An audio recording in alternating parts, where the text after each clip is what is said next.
Hi Hugh, how you doing? Hi, no bad. Right, We're experiencing technical difficulties. I'm trying to add r- my mate right, John, sure, no problem. Is it but just you, or are there two of you? there's meant to be two of us. So Right, sure. that's the so I think we're talking at cross purposes. He's on Zoom and I'm on Teams, so I'm just trying to Right, quickly add him. A few moments later. You know how originally I said Zoom to you, and I yeah. originally said Zoom to John, and I thought him to when he said on Zoom.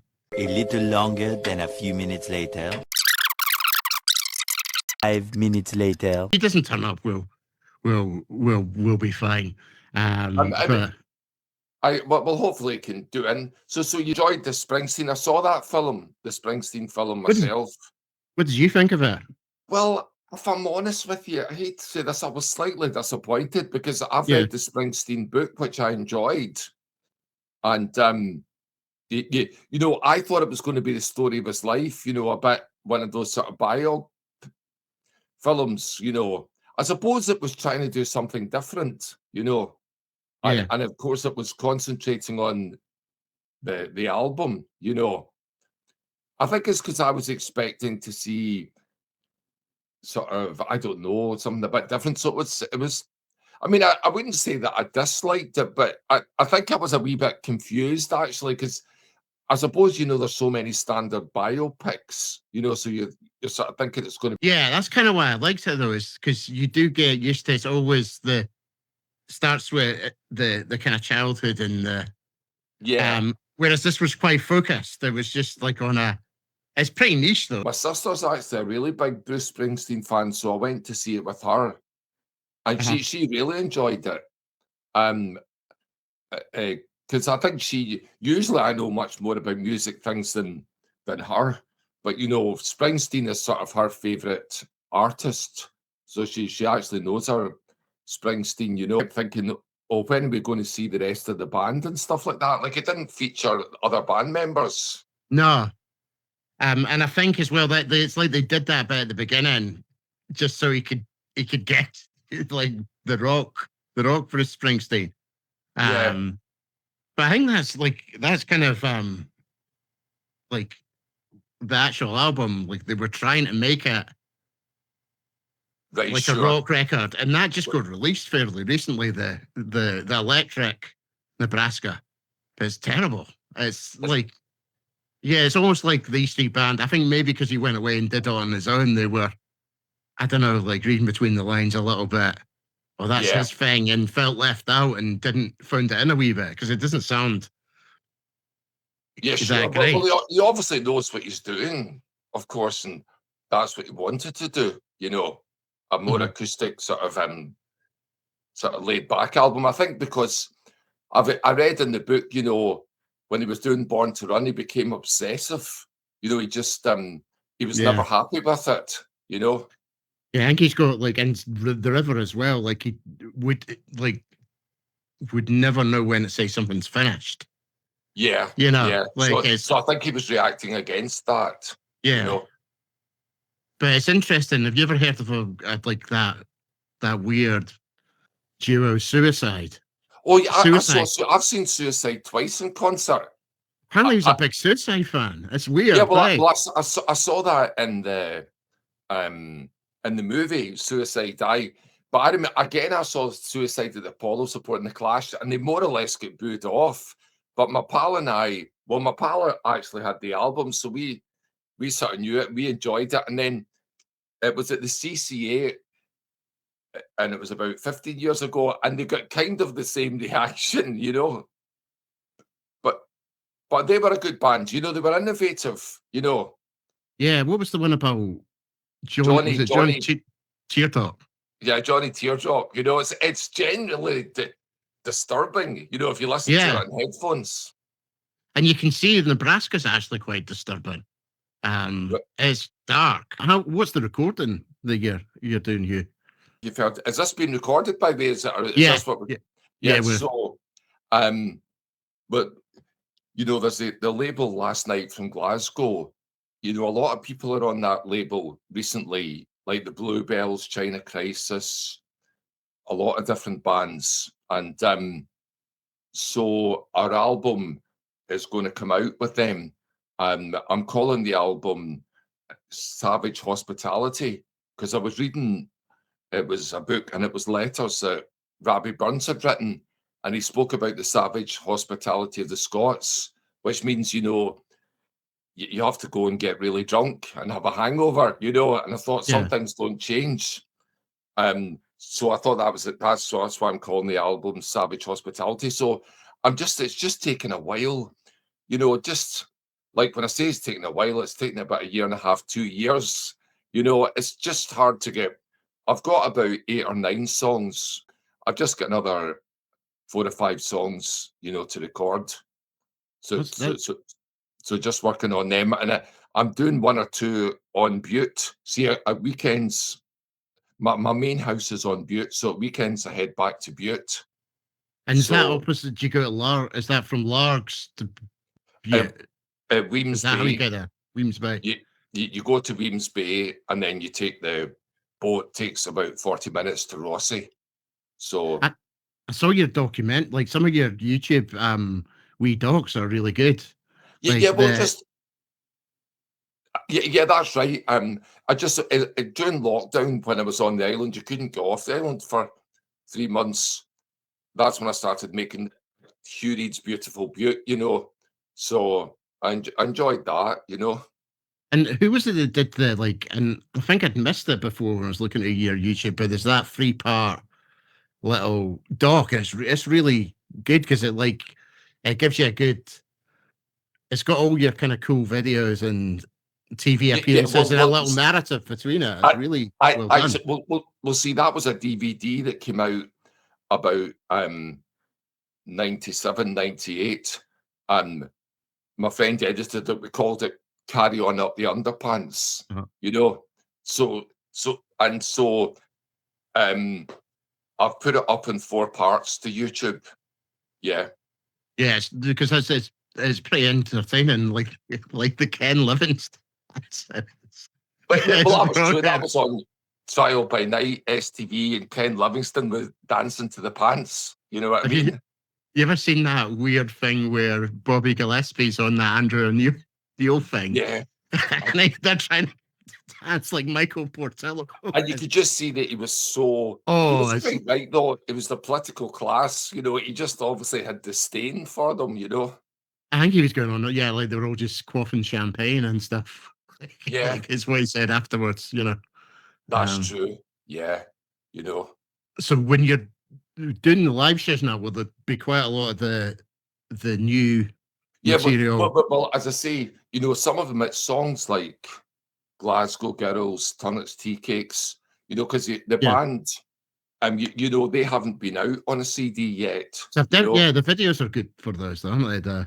I made the videos myself and edited them myself. A lot of them are tried and tested favorites. You'll know, you've seen the band a few times. But there is new songs. That we've got a song, Jamaica Street.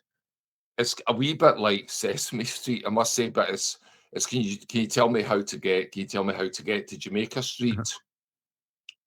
We're still to get that recorded. We'll be playing that this Sunday, at the Clutha Vaults. So I'm quite interested. I've never been to the Clutha, so that was like a wee bit of the appeal as well. I've always wanted to have a visit. Well, that apparently Woody Guthrie appeared at the Clutha. Wow. Yeah, because it's a very old folk bar, I've got Crossroads from the Scotia, of course, and Billy Connolly used to appear there quite regularly, like in the 60s, but they say that, and the Clutha says it, so I believe that apparently, Woody Guthrie's boat was stopped in the Clyde.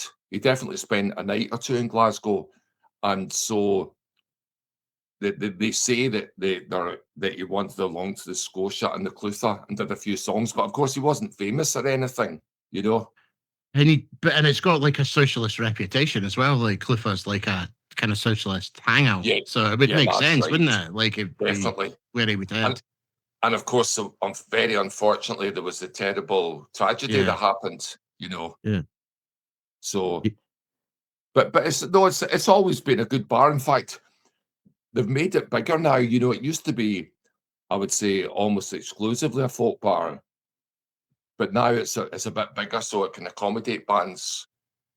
Yeah. You live in Perth, don't you? Yeah.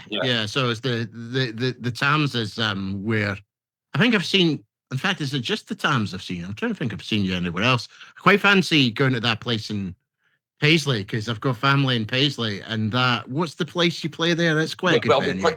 We often play the Bungalow Bar in Paisley. That's it, yeah.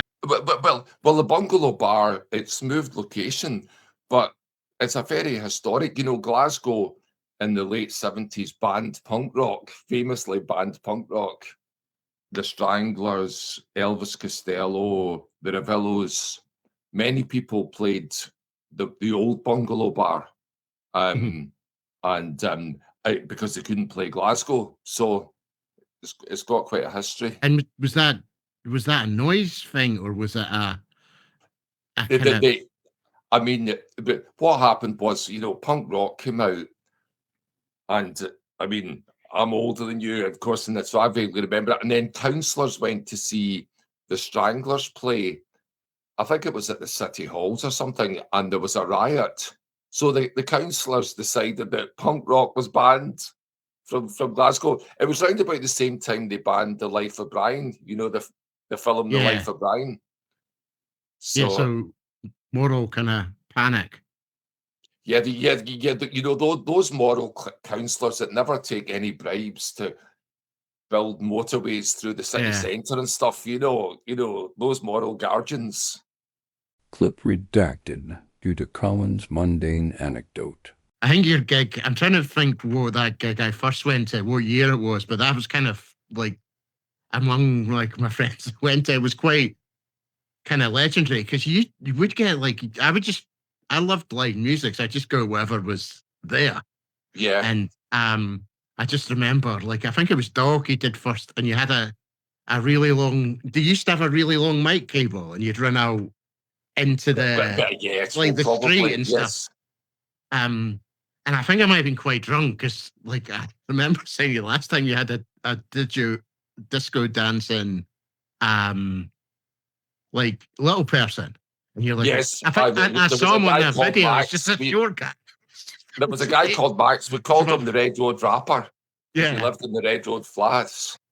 I remember telling everyone, I was like, there was a disco dancing little person, and there was like, and the quick change stuff was really good. But one of the last times we played, I think you were there. There was a guy get thrown out. Did you see that? I was looking for the video. I had that video up on something, and it's disappeared.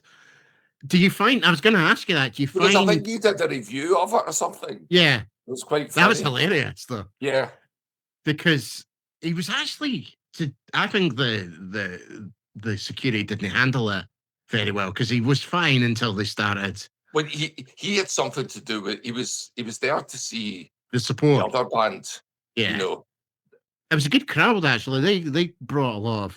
They were quite Twin Towns, I think they were called. They were quite a crazy band. Yeah, but I think when you do your kind of crazy stuff, I think do you find sometimes when folk are drunk they get a bit uninhibited too? But what I find is it does trigger the nutters. It triggers the nutters. You know what I mean? Yeah. I know you do get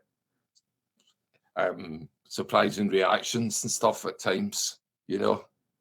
Yeah, and I mean, I do it as an act, but I think some people think, well, they think that I genuinely am a crazy nutter, and then the crazy nutter reacts. He thinks, right, I'm going to get that crazy nutter, you know.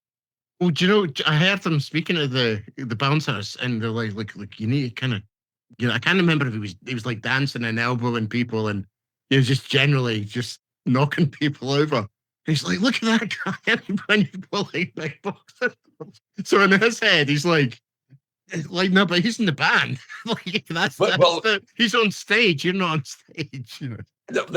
well, another thing about the twat arms is one of the last times I was there, this girl came up to me. I mean, maybe you even know her, and she wanted a photo of me, and she was wearing the toilet seat round her head.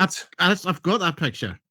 Yeah, and then it was because her mother, on Friday, unfortunately, her mother died. Oh, And one of her favourite photos of her mother is her mother after I put a toilet seat on her mother's head. You know what I mean? So she wanted something to commemorate that. it's weird though that when I came before you guys went on stage, I went in the Thames and everything was just setting up before the support came on. And a really drunk girl came up and she's like, "I found this, and I think someone's broken it off." And she thought someone had like peed on a toilet seat and left it in the corner. She handed it in behind the bar. But see what actually happened was I'm on stage and I can't find my toilet seat, right? And then the girl came up to me and said she wanted her photo taken with the toilet seat. And I goes, I don't know what's happened to my toilet seat. She was then after the gig was finished, bar staff came up to me and says, "Is this something to do with you?" And they gave me the toilet seat because somebody had handed the toilet seat in. Oh yeah, yeah. You know, I've got there's a picture of you, me, and that. yeah, because girl, yeah. you took the photo of me with this girl who wanted a photo with the toilet seat. You know, That's a nice thing, though, isn't it? It's like it is. No, it is nice. It is nice. Yeah, and it kind of feels like it could be a good like family show. I'd quite like to bring my brother. I've got a brother with autism, and I think he'd love like the show. Well, I must say, you know, and I'm pleased about this. Kids like the band. You know, I look like, but we play Belgium, and there's a stage that we play, and it's great. You know, this will be the 4th year in a row we play it. But you know, it's like we play it at 3 PM, and I think the guy who puts on, he really likes us playing because nowadays it's families are going to festivals, you know. Mhm. So I get the kids with the water pistol and all that stuff, you know, and so I think it's quite good, you know, that kids like it. I mean, I see a lot of bands that don't put on a show, like Colonel Mustard. You know, he puts on a show, you know, and that I think that works really well. I think John, who still hasn't figured out, okay, he sends his apologies by the way, but I think he's mentioned he's got a pal who knows some guys from Colonel Mustard. And how did you get like see something I wasn't sure, like I didn't ask you the last time, because like whether you actually were a fan of Lou Reed. Oh no, Or well, where, absolutely, good. definitely a fan of Lou Reed. I was like, 100%. maybe you're just called Hugh Reed. Well, people used to say, you know, are you a tribute band? I used to always say, no, we're an insult to Lou Reed. But no, see how the band, going way back, how it started was it was a 60s psychedelic band, and I used to have 4 televisions on stage, and I had projections going on behind me, and a saucer, you know, dropping oil. My pal was dropping oil. So it started as a kind of a 60s tribute band doing quite a lot of Velvet Underground songs. But no, I've seen Lou Reed in concert, and then I saw the Velvet Underground when they reformed. And then when we toured with Debbie Harry, which was the biggest thing we did, round about that time, there was an all-night special on Channel 4 about the Velvet Underground. That. Yeah. And Debbie Harry was you know, she was the host for it. So she was speaking quite a lot to Lou Reed. So she herself told me, oh, I was telling Lou we're touring with you and all that, you know. So that was good. And I've met John Cale. The story I tell about John Cale, and this is actually true. You know, he was signing his book in Sucky Hall Street, you know, like the bookshop in Sucky Hall Street. So I went in and I'm standing in the big queue. So when I got to the end of the queue, I gave him a copy of our album, Take a Walk on the Clydeside, which has an open banana, you know. Yeah. And so I gave it to John Cale, and then he opened up the book, he looked at it and he sort of laughed, and we spoke a wee bit. And in the book he wrote "Do Not Steal." So John Cale, which I think he was meaning don't steal ideas, but I was kind of shell shocked because I just met him, and without thinking, I walked right past the till and went out onto St. Paul Street. So I think this is so cool. I've got this book signed by John Cale, "Do Not Steal," and I stole it, you know. Power of suggestion, though. It's like reverse psychology. Yeah, definitely. And did Debbie Harry tell, like, 'cause the reason I was thinking about Lou Reed is I went down a Lou Reed rabbit hole recently because I've always liked the Velvet Underground, and I had a couple of Lou's solo albums. And I think, you know, that thing in Trainspotting, there's the kind of like, he got a bit, you know, sick boys, like, oh, it's not as good as the Velvet Underground. But I was like, I actually read this really good biography, and I just discovered a lot of his stuff. And some of it's like, just so different. And when he starts playing the guitar again, and, you know, and the band he had in the 80s were really good. Yeah, no, I mean, Lou Reed, he recorded so much great stuff. Of course, you know, Transformer, 100% classic. But even on the albums that are a bit like the 80s albums, you always find one or two good tracks on them, you know? Yeah, they're interesting. Yeah. You know? And no, I mean, he was although he what, like when I saw him play at the Playhouse in Edinburgh, it was a bit weird. People weren't allowed to. It was like being at church. You know, people weren't allowed to go out their seats and all that. Only in between songs they could go out their seats and all that. You know. That's not very punk, is it? Reading the book, he's an interesting. It's just such an asshole, but like an entertainer. The stories are amazing, you know. Yeah. But we'll see again. That time it was Regular Music put him on at the Playhouse, and I gave a guy from Regular Music, you know, our CD and all that to present to Lou Reed. Mm-hmm. And they gave it to him, and apparently just looked at it and just put it away like that. I think he looked at it in disgust, you know. Yeah. But they said that the atmosphere in the room, he said, this was the guy from Regular Music. They said it wasn't friendly at all. He wasn't a friendly guy. You know, no, but I've heard he used to have fights with David Bowie, like physical fights, you know. And David Bowie always seemed like such a mild-mannered guy, you know. Yeah, apparently it was like in a hotel room, and like he came, and I think they were meant to be recording something. He said, "Oh, you know, go away," and Bowie just literally lamped him. Yeah. So, but as I say, you know, there's no doubt that he was a great artist, you know. Yeah. But yeah, so maybe a pod in the future, Hugh, if you're up for it, we could do a deep dive on Lou Reed, or do an album or something, discuss it. Oh, absolutely. Definitely. He's definitely, and the whole John Cale thing's kind of fascinating, and the Andy Warhol, it's just there's so much. And see, lighting and everything. A lot of times people, when they think about the Velvet Underground, they always think about Lou Reed, but John Cale, I would say, you know, I know he did leave the band, but he was like 50% of it, you know. He's that weird, like the Phineas and Ferb is very much like the sound of that is. Yeah, I mean, like John Cale had studied the avant-garde composers and all that, and then he brought that into the Velvet Underground. Remember that thing about the album? You know, they look at a famous album, and it was one about Transformer, and then you realise so much was done by David Bowie. You know, he was like in like sort of Svengali in those days. Like he was getting all those heroes. Like I think he had a more successful relationship with Iggy Pop, you know, and really kind of saved his life and everything, and you know, kind of nurtured them, and Mott the Hoople. It just sounds like Bowie, doesn't it? Yeah, that's right. You know, I even enjoy Lulu's version of "The Man Who Sold the World." You know, I don't know if you've heard that. Have you not? I have to check it out. It was the first recorded version, and the whole backing band is you know, Mick Ronson and so on.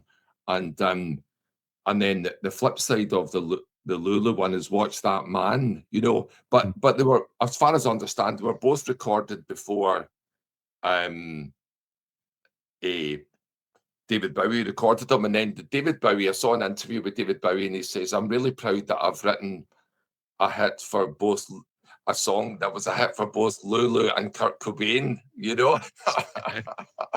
That's a good claim of fame. And Yeah. I saw Sanjeev Kohli in your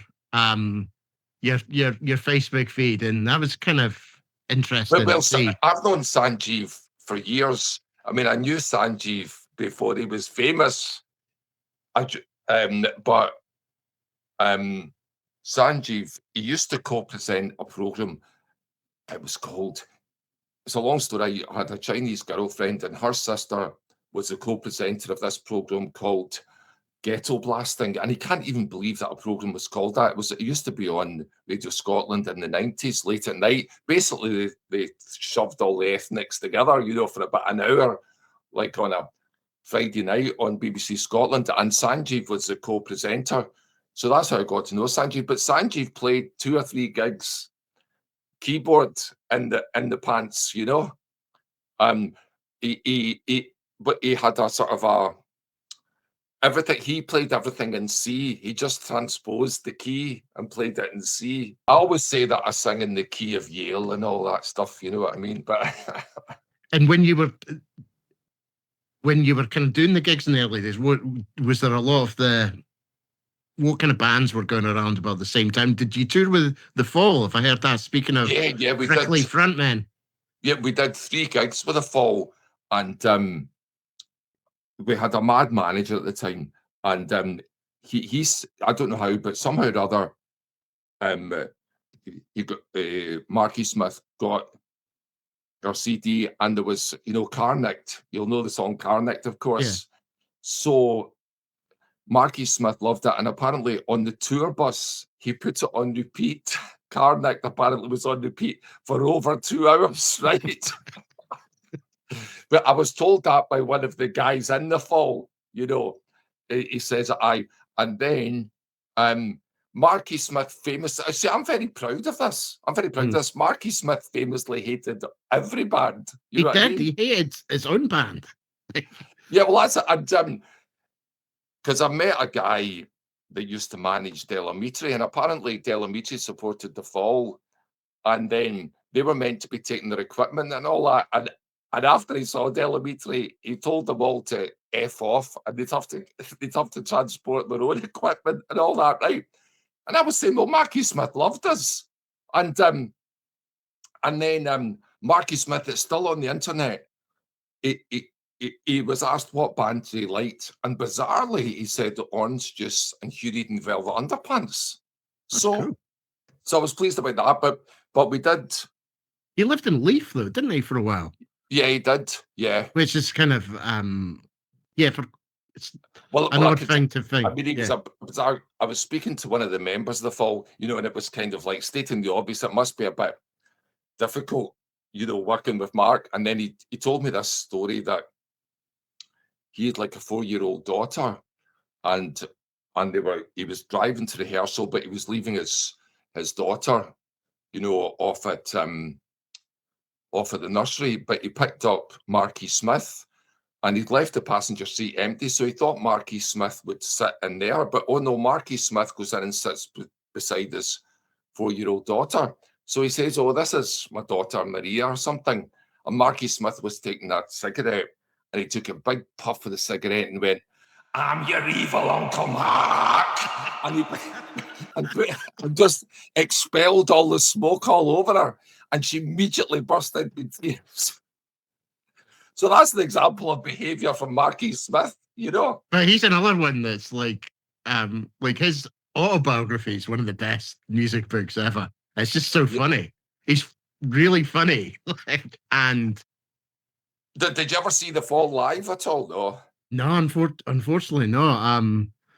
He did a song with Edwyn Collins, actually, weirdly. You know how he said, well, Well, maybe that's why he mentioned. I was surprised that Yeah, he mentioned it's called. It was like a weird Monstrous. disco kind of thing. It's brilliant, but I'll need to search that out. He did a ballad about Edinburgh, which was actually really good. You know, he's got so um, much stuff. Like I had the Peel sessions, like every Peel session really. recorded, and it's like about 4 days long. Like because Peel loved them. Well, you know, when he was on stage, he would go over and just mess about, like with the guitarist's amp and the bass player's amp, turn things up, change the tone. You know, things you would never normally get away with. He hates the guy from, the one that went, the bass player that went on to be on Is it radio. Mark Riley? Mark Yeah, Riley. it's just like Yeah. it's just so much abuse. That book, like half of it is just him like going on about how much he hates him. I said it must be an uncomfortable read for him. I was like, oh, But there again, people, it's just like Lou Reed. There is the element that the guy's also a tosser. You know what I mean? You know, yeah. And he but was but maybe some tossers make good music. You know what I mean? Like Irvin Welsh, she likes the pants as well. You know, yeah. so a lot of times I'm like you're trying to get. I remember I was living in Beijing and I'm trying to get into the local wee magazine, and there was an American guy. And I'd be sending me emails. I met him a couple of times and all that. And he never did anything. And I saw him in a bar. I felt like going up to him and say, "Look, you cunt. Everyone else likes us. You're just what the Yeah. fuck do you Yeah. know?" Yeah. But I didn't say that. But it was what was going through my mind. You know what I mean? You're in good company. He's did he know he did something with Mogwai, didn't he? Like some sort of spoken word thing, I'm sure. Or am I Yeah. He's done. I think he even did something with Primal Scream, did he? right? Or something? Yeah. Yeah. Speaking of which, that's one of the things I love about Glasgow is like particularly the kind of music I like. You can late 90s, you could go to like Nice and Sleazy's, and it's like the equivalent of somewhere in when you go somewhere in Hollywood and all the stars are all the stars are out. And it was like Stuart Braithwaite, guy from BMX Bandits. Well, as I said, I don't want to be sort of name dropping, but when I was in Beijing, the Mogwai came to Beijing, and I knew this Chinese journalist. He was a music journalist, and his English was great, but he was afraid that he couldn't understand the Scottish accent, so he contacted me. So I went along, and with him, we interviewed Mogwai for the Chinese Q magazine. Oh, right, cool. So that was cool, and it was really nice. I'd met them sort of very, very briefly before, but it was really nice just talking to them in Beijing. They're pretty normal though, aren't they, Mogwai? They seem Oh, quite absolutely, yeah. Absolutely. They have like Glasgow, like quite like collaborative. You get that impression because you always seem to have like folk playing on each other's albums and Well, actually, I mean, I haven't swapping found Glasgow. band. Yeah. I found it generally collaborative. Of course, I must admit there was certain bands that we hated, Going, like this shit. Exodus, Hue and Cry, all that type Yeah. of thing. Yeah. But we didn't have any contact with them. It wasn't as if they were hanging about the 13th note. You know what I mean? No. Or Nice and Sleazy. But so for the Clutha, what time are you guys on at the Clutha? 8 o'clock. It's free. Cool. I always say it's free to get in, but you have to pay to get out. No, it's free to get in. By the way, if I say so myself, I think it'll be packed. I think it'll be a really good. I think it'll be packed as well. We're going to get there early and expect mayhem, because I Yeah. remember there was a wee kind of Facebook review, and the guy goes, Hugh Reed came out in his boxing gloves and he immediately spilled my pint. He says, on the plus side though, I managed to catch a Turnips tea cake later on. Have you got more props as you've like gone on? As you get new songs? Well, I'll be doing it at the Clutha. I've got a prop that I make my head disappear. So my head will be disappearing, There was a gig I went in Perth, and the first time I think my mate Paul was there, and you were sizing him up for some sort of there was some sort of thing where he was to dress as you. There's a black bag trick that That's what I do nowadays. The black bag trick. So um, you might find yourself I'm roped into giving it that. away. Sorry. We'll cut that out. But yeah, but it's like, yeah. So anyone that's watching this that hasn't seen Hugh, it's definitely, if they're in Glasgow, Well, I like come to try along. and come up with new ideas and put on a show, you know. But as I say, things don't change too much. But I do try and think about new things, you know. Yeah, and it must be kind of hard work, eh? Like, because you get a good workout. But I can tell you, I mean, I've got my bus pass now. I won't start going into the exact age, Yeah, but I do have my bus pass. But it, it- um, yeah, it it can be quite tiring. But as I say, I enjoy it, and I find myself when I'm on stage, like for example, we were up in Belgium and it's quite a high stage. And then before you go on, I say to myself, whatever happens, do not jump off that stage. Do not jump off that stage.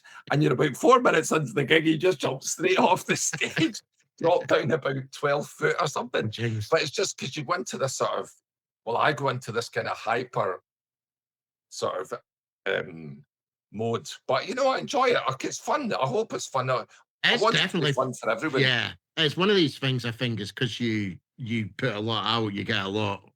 You definitely folk respond to it. Perths are pretty. I would say Perths are pretty muted audience usually.